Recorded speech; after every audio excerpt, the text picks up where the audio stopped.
Telugu digital media network లో political కేటగిరీలో number 1 కేవలం 72 గంటల్లో 1,50,00,000 వ్యూస్ పైగా popular TV network. Welcome to Telugu popular TV. ఇప్పుడు తెలంగాణ మొత్తంలో ఎక్కువగా హాట్ టాపిక్ గా ఉన్న నియోజకవర్గం పెద్దపల్లి నియోజకవర్గం. ఎందుకంటే కాంగ్రెస్ పార్టీ ఫస్ట్ గెలుపొందే స్థానం పెద్దపల్లి అనేది మొత్తం కాంగ్రెస్ నేతలు కావచ్చు, లేకపోతే అందరూ కూడా ఎక్కువగా దృష్టి సారిస్తున్న నియోజకవర్గం. కాంగ్రెస్ పెద్దపల్లిలో ఎంత మెజారిటీ సాధిస్తుంది అనేది ఎక్కువగా హాట్ టాపిక్గా మారింది. ఇప్పుడు మనతోటి పెద్దపల్లి కాంగ్రెస్ అభ్యర్థి గడ్డం వంశీకృష్ణ గారు ఉన్నారు. నమస్తే వంశీ. నమస్తే. వంశీ గారు, నేను గతంలో కాకా వెంకటస్వామి గారిని ఇంటర్వ్యూ చేశా, తర్వాత మీ ఫాదరు వివేక్ గారిని ఇంటర్వ్యూ చేశాను, ఇప్పుడు మిమ్మల్ని ఇంటర్వ్యూ చేస్తాను. అయితే నేను అడిగే ఒక ప్రశ్న ఏంటంటే, అంటే ఈ తరాలు వారసత్వం, మొన్న కాకా వెంకటస్వామి గారు, నిన్న వివేక్ గారు, ఇప్పుడు మీరు, అంటే ఈ వారసత్వంగానే మీకు ఈ టికెట్ వచ్చిందంటారా, లేకపోతే మీరు సొంతంగా ఏదైనా కష్టపడి ఇది సాధించారంటారా? సో వన్ థింగ్ అండి, డెఫినెట్గా కాకా గారి బ్లెస్సింగ్స్, పెద్దపల్లి ప్రజలతోటి వాళ్ళకున్న అనుబంధం 70 సంవత్సరాల అనుబంధం ఉన్నది. వారు చేసిన మంచి పనులు, పెన్షన్ స్కీమ్ కానివ్వండి, లేదా రేషన్ స్కీమ్ కానివ్వండి, అంతా కాకా గారి హయాంలో జరిగింది. మళ్ళీ 75,000 గుడిసెల కాన్సెప్ట్, అప్పుడు పట్టాలు లేని గుడిసెలు లేని అట్లనే పేరు వచ్చింది. హైదరాబాద్లో 1,00,000 మందితోటి ధర్నా చేసి అప్పుడు చీఫ్ మినిస్టర్ గారితో కూడా కొట్లాడి పట్టాలు ఇప్పించినారు. దెన్ మళ్ళీ వివేక్ గారు RFCL రామగుండం ఫర్టిలైజర్ కార్పొరేషన్కి 10,000 కోట్ల రుణమాఫీ చేయించినారు. సో ఈ పెద్దపల్లి ప్రాంతానికి కాకా గారికి చాలా లాంగ్ టైం అనుబంధం ఉన్నది. నాకు గత 10-15 సంవత్సరాలు విశాఖ చారిటబుల్ ట్రస్ట్ ద్వారా, కాకా చారిటబుల్ ట్రస్ట్ ద్వారా అనేక చారిటబుల్ వర్క్స్ చేస్తూ నేను ప్రజలతోటి కలవడం జరిగింది. నేను నా సొంతగా ఒక సోలార్ పైకప్పు కూడా తయారు చేసినాను. నేను అది గవర్నమెంట్ ఆఫ్ అమెరికా కూడా నాకు అది గుర్తించి ప్రపంచంలోనే first person to do that అని చెప్పి ఒక అవార్డు ఇచ్చింది. అంటే మీ నాన్నగారు మీ తాతగారు వీళ్ళ సహకారం లేకుండా ఓన్గా స్టార్ట్అప్, మీకు తెలుసు కదా ఇవాళ రేపు స్టార్ట్అప్ హవా నడుస్తుంటుంది. సో యాక్చువల్లీ 2014లో కాకా గారు తెలంగాణ తర్వాత చనిపోయిన తర్వాత పీస్ మీటింగ్స్ అవన్నీ అటెండ్ చేస్తున్నప్పుడు కాకా గారు ఫస్ట్ ఎక్కడ పుట్టిండో పోయినాం మేము, జంగంపేట ఫలక్నామా బ్యాక్ సైడ్. అది ఒక చిన్న గుడిసె కంటే చిన్నగా ఉంటుండే. అక్కడ పోయి పీస్ మీటింగ్స్ చేస్తుంటే అక్కడ నాకు లైఫ్ అనేది రియాలిటీ కొట్టింది. అరే ఇక్కడ నుంచి కాకా గారు స్టార్ట్ అయినరా అని చెప్పి అప్పటి నుంచి నా మైండ్ సెట్ కూడా చేంజ్ అయింది. కాకా గారి మీద, వివేక్ గారి మీద ఆధారపడకుండా మనం కూడా సొంతంగా ఏమైనా చేయాలా. చిన్నప్పటికెళ్ళి కాకా గారు కూడా నేర్పించేటోడు, హమ్ కిసీసే కమ్నే, ఏదైనా చేయాలా, మా మీద ఆధారపడకు, నువ్వు కష్టపడి నీది చేసుకో అని చెప్పి. సో అదే విధంగా నేను అది స్ఫూర్తిగా తీసుకొని ఏ ఫండింగ్ ₹1 తీసుకోలేదు నేను వివేక్ గారి నుంచి, కాకా గారి నుంచి. మా మదర్ ఏంజల్ ఇన్వెస్టర్ లెక్క వచ్చి నాకు హెల్ప్ చేసింది. కానీ సొంతంగా చేసుకొని పైకప్పు తయారు చేసినాను. తర్వాత ఒక మోటార్ బైక్ కంపెనీ కూడా పెట్టినాను. దాంట్లో 500 మందికి నేను సొంతంగా ఉపాధి కల్పించే భాగ్యం, అదృష్టం. ఇది తెలంగాణ పటన్ చెరువులో పెట్టినామండి. చాలా మంది కార్మికుల పిల్లలు కూడా అక్కడ పనిచేస్తున్నారని చెప్పి కొంచెం హ్యాపీగా ఈ న్యూస్ చెప్పొచ్చు. ఇవన్నీ చేస్తూ సోషల్ సర్వీస్ వర్క్స్ మన ప్రాంతంలో. సో తోపుడు బండ్లు ఉంటాయి కదండి, ఇప్పుడు మీరు తోపుడు బండ్లు కూడా సోలార్ పైకప్పుతో పెట్టి, యాక్చువల్లీ వాళ్ళు చిరు వ్యాపారాలు చేసే వాళ్ళకు ఒక సహకారంగా ఏదైనా ఉంటే బాగుంటుందని చెప్పి ఆలోచించి, ఆ ప్రోడక్ట్ లేదు, అది కూడా మీరు చూస్తే తోపుడు బండ్లు అనేటోళ్ళు 200-300 రూపీస్ రోజుకి రెంట్ కడతారు. వాళ్ళు యాక్చువల్లీ స్మాల్ టైమ్ ఆంటర్ప్రెన్యూర్స్. తర్వాత చీకటి అయిపోయినాక మళ్ళీ వాళ్ళు లైట్ కూడా రెంట్ కట్టాలి. ఇవన్నీ లేకుండా అన్ఫార్చునేట్లీ మనం పోయి వాళ్ళతోటే 5-10 రూపాయలకి నెగోషియేషన్ చేస్తుంటాం. హోటల్లో పోతే వాళ్ళ దగ్గర ప్రైస్ తగ్గిమని అడగం. కానీ తోపుడు బండి వాళ్ళ మీ దగ్గర పాపం పోయి ₹10, ₹5 తక్కువ చేయమని అంటారు. అది గమనించి సోలార్ తోపుడు బండ్లు ఆల్మోస్ట్ 500 సోలార్ తోపుడు బండ్లు పెద్దపల్లి ప్రాంతంలో, హైదరాబాద్లో కూడా డొనేట్ చేయడం జరిగింది. ఇట్లా చూస్తూ ప్రజలు కూడా గమనించినారు, అరే ఈయన కూడా కొంచెం సర్వీస్ చేసే మైండ్ సెట్ ఉన్నదని చెప్పి గమనించి నాకు ప్రజలు సర్వేలు చేస్తే, ప్రజలు నా పేరు చెప్పినందుకు నేను చాలా అదృష్టంగా భావిస్తున్నాను. ఈ రుణము తప్పకుండా పెద్దపల్లి ప్రాంతానికి సేవ చేస్తూ తీర్చుకుంటామని చెప్పి ముందుకు వస్తుంది. ఓకే వంశీ గారు, మీరు ఇప్పుడు మైక్ పట్టుకుని ఎక్కడ మాట్లాడుతున్నా కూడా వేలాది జాబులు నేను పెద్దపల్లికి ఇప్పిస్తాను అని చెప్తున్నాను. ఇప్పుడు కేసీఆర్ ప్రభుత్వం 2 టర్మ్స్ ఉన్నా కూడా ఆయన వందల సంఖ్యలో కూడా ఉద్యోగాలు ఇయ్యలేని పరిస్థితి.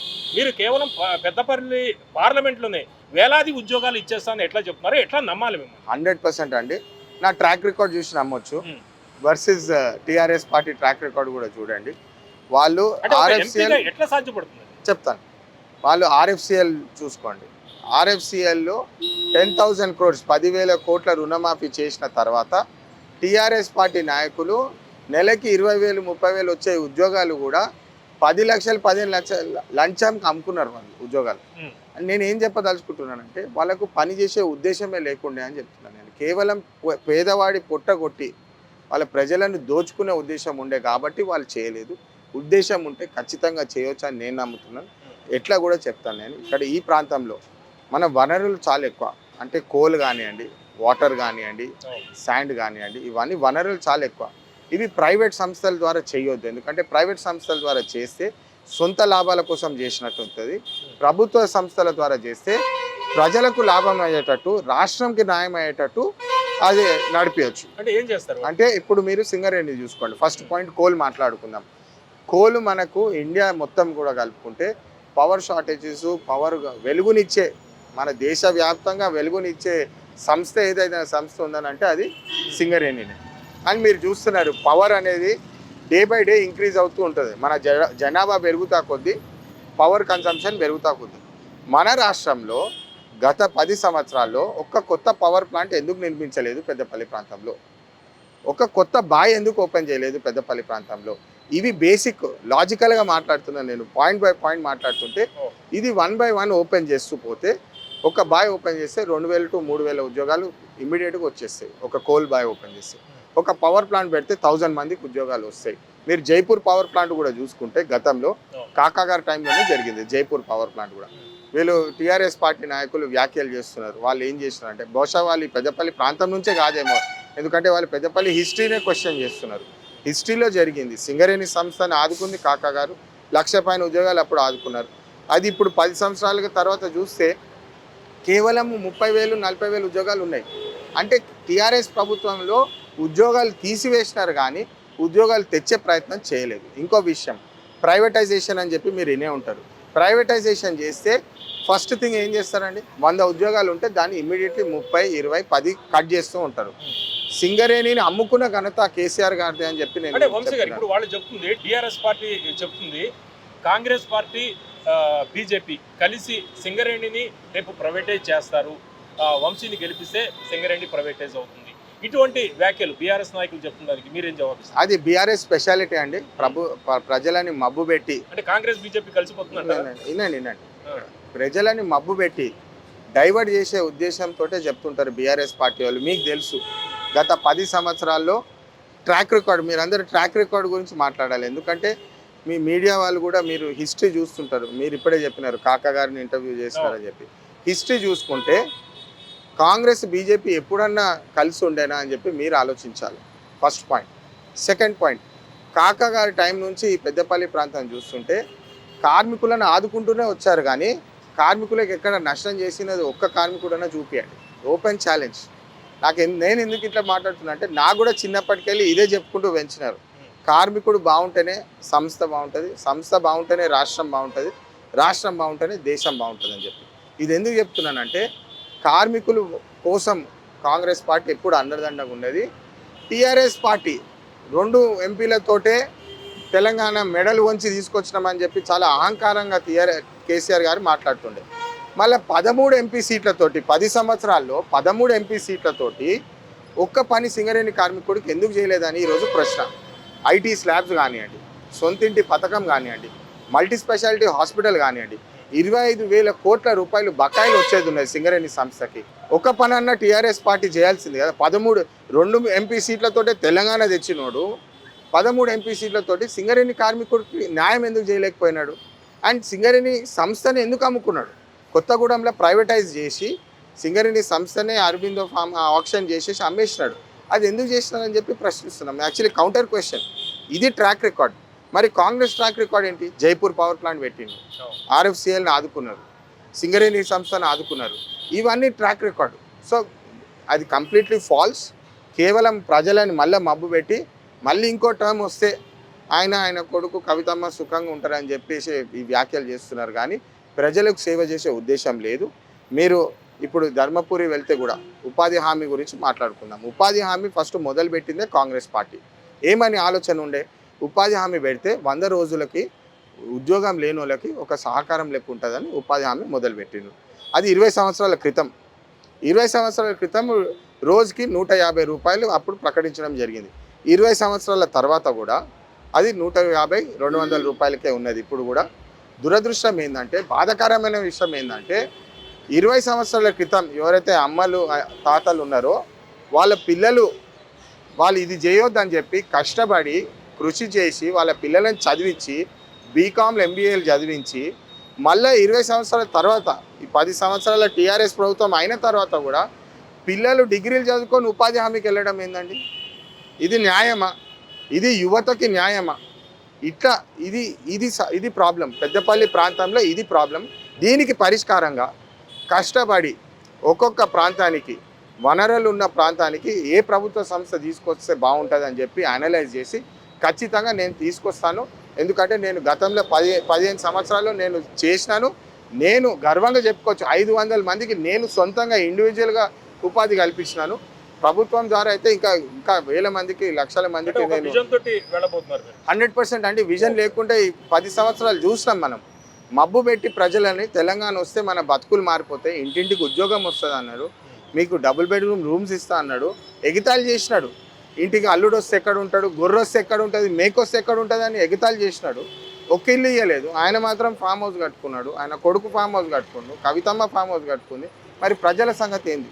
ఇవన్నీ గమనించి ప్రజలు కూడా చూస్తున్నారు, ఎవరు మాట్లాడుతున్నారు, ఎవరు ప్రజాసేవ చేస్తున్నారు. ఓకే, సింగరేణికి ఉద్యోగులకు సంబంధించి ఐటీ స్లాబ్స్ విషయంలో కావచ్చు, లేకపోతే ఇంటికి సంబంధించి చాలా హామీలు ఇస్తున్నారు కదా, ఏంటవి? ఐటీ స్లాబ్స్ ఇప్పుడు మీరు గతంలో కూడా ఐటీ స్లాబ్స్ అనేది పెంచాలా. వీళ్ళ ప్రాబ్లం ఏంటి చెప్తాను నేను. సంవత్సరాల 12 మంత్స్ పనిచేస్తుంటే 3 to 4 మంత్స్ ట్యాక్స్లోనే వెళ్ళిపోతుంది. సో ఈ ట్యాక్స్ ఏదైతే ఉన్నదో, స్లాబ్ అనేది ఏదైతే ఉందో కొంచెం పెంచితే వాళ్ళకి బెనిఫిట్ ఉంటుంది. ట్యాక్స్ స్లాబ్స్ పెంచితే ట్యాక్స్ కొంచెం తక్కువ కట్టే అవకాశం. ఎందుకంటే వాళ్ళకి ఎందుకు చేయాలి ఎగ్జామ్షన్? వాళ్ళకి ఐ విల్ టెల్ యూ, సింగరేణిలో పనిచేసేటోళ్ళకి చాలా కష్టమైన జాబ్. మీరు అర్థం చేసుకోవాలి. మీరు సిటీలో పనిచేసి ఐటీ పనులు చేసేడు ఒకటి, కోల్ బెల్ట్లో పనిచేసి మీరు చూస్తున్నారు, పొద్దున కూడా మీరు వచ్చినారు. కోల్ బెల్ట్ సైడ్ కార్మికుడికి అతి కష్టమైన లెబోరియస్ వర్క్ అది. ఆ లెబోరియస్ వర్క్ చేస్తున్నప్పుడు కొన్ని బెనిఫిట్స్ అనేది ఇస్తే, ఎందుకంటే ఒకటి గుర్తుపెట్టుకోవాలి, మనం సింగరేణి కార్మికుడు వల్లనే మన దేశం వెలుగుస్తుంది. మన దేశానికే వెలుగునిచ్చే సంస్థ ఏదైనా ఉందంటే బొగ్గు సంస్థ, సింగరేణి సంస్థ.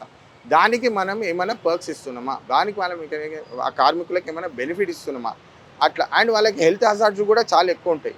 బికాస్ కోల్ అండర్ గ్రౌండ్ పోతారు వాళ్ళు, హీట్ ఎక్కువ. అండ్ కోల్ ఏమంటాం ఇన్హేల్ చేస్తుంటే కూడా రెస్పిరేటరీ ప్రాబ్లమ్స్ వస్తుంటాయి.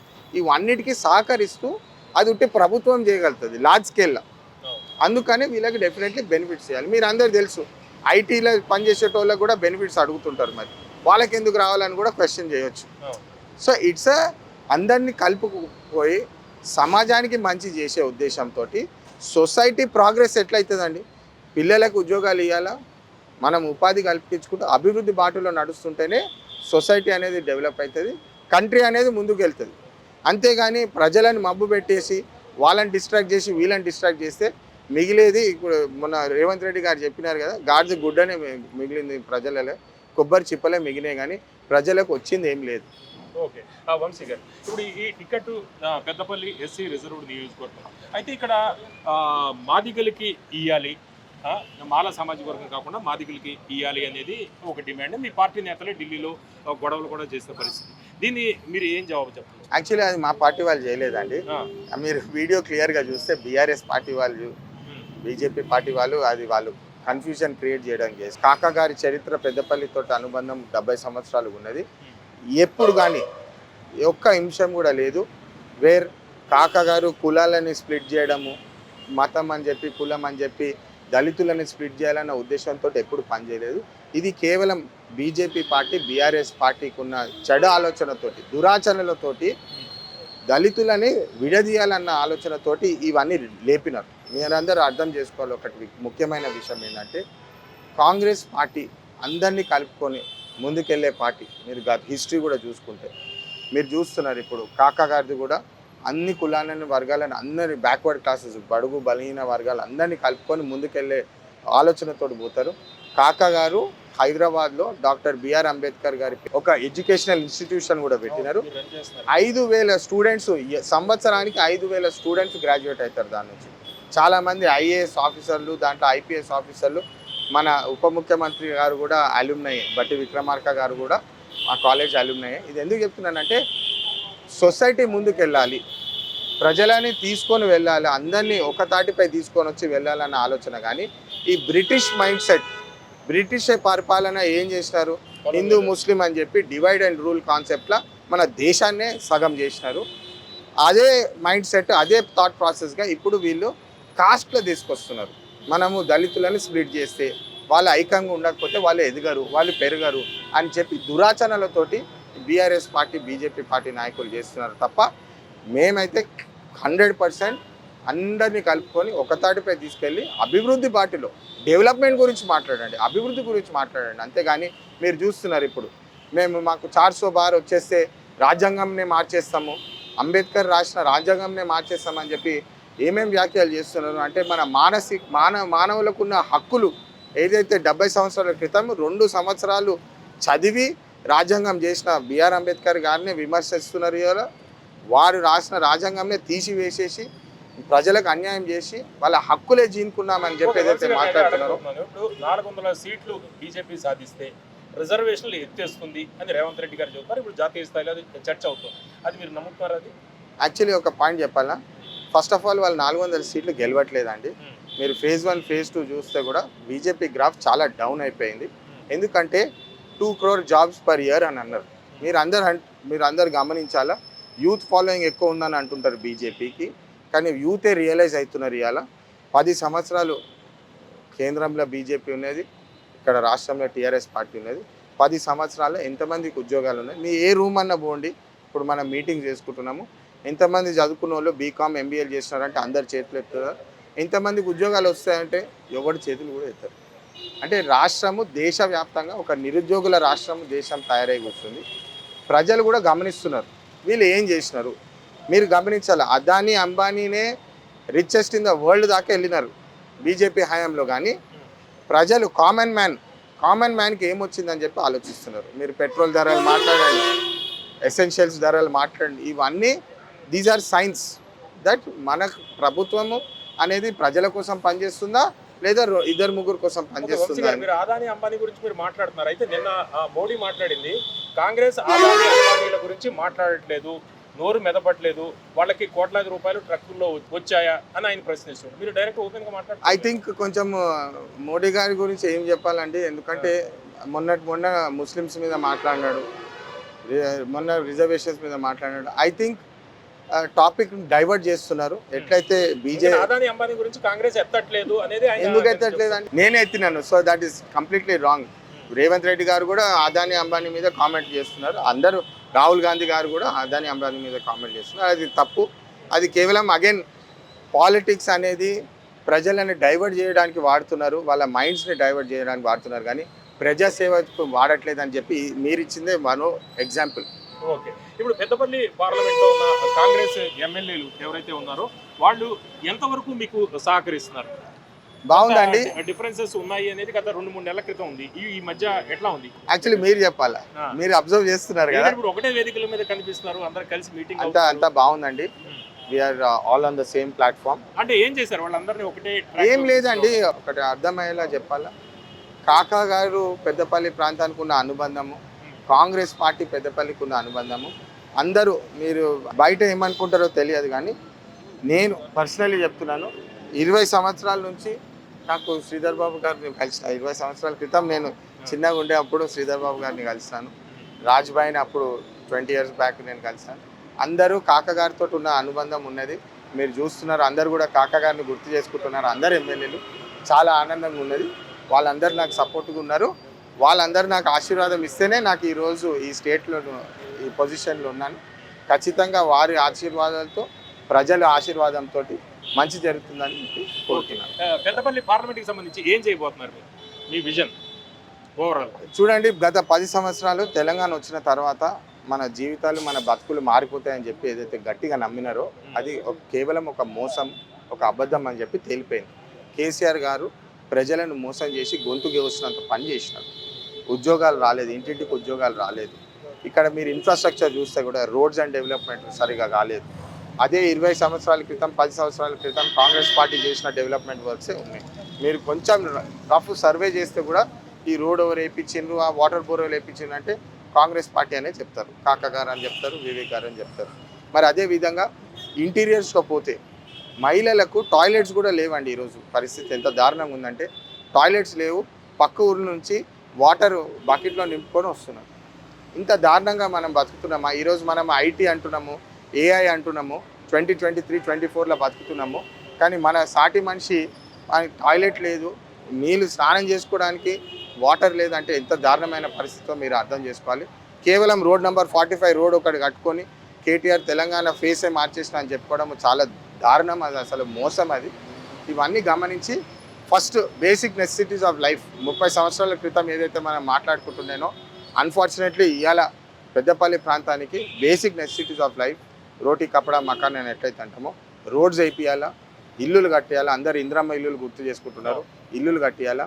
మహిళల అమ్మలకు తల్లిలకు అందరికీ మంచిగా టాయిలెట్స్, వాటర్ సౌకర్యం. మీకు తెలుసు అప్పుడు కాకా గారి ప్రాణహిత చేవేళ ప్రాజెక్టు పెట్టి డాక్టర్ బిఆర్ అంబేద్కర్ గారి పేరు పెడదామని చెప్పి ప్రపోజల్ పెడితే దాన్ని రద్దు చేసి కేసీఆర్ గారు వచ్చి కాళేశ్వరం ప్రాజెక్ట్ అని చెప్పి ఆయన ఇంజనీర్లు అందరినీ పక్కకు పెట్టి ఆయననే ఇంజనీరింగ్ టోపీ వేసుకొని లక్షలాది పైన కోట్లు వాళ్ళు దోచుకున్నారని చెప్పి మీకు తెలుసు.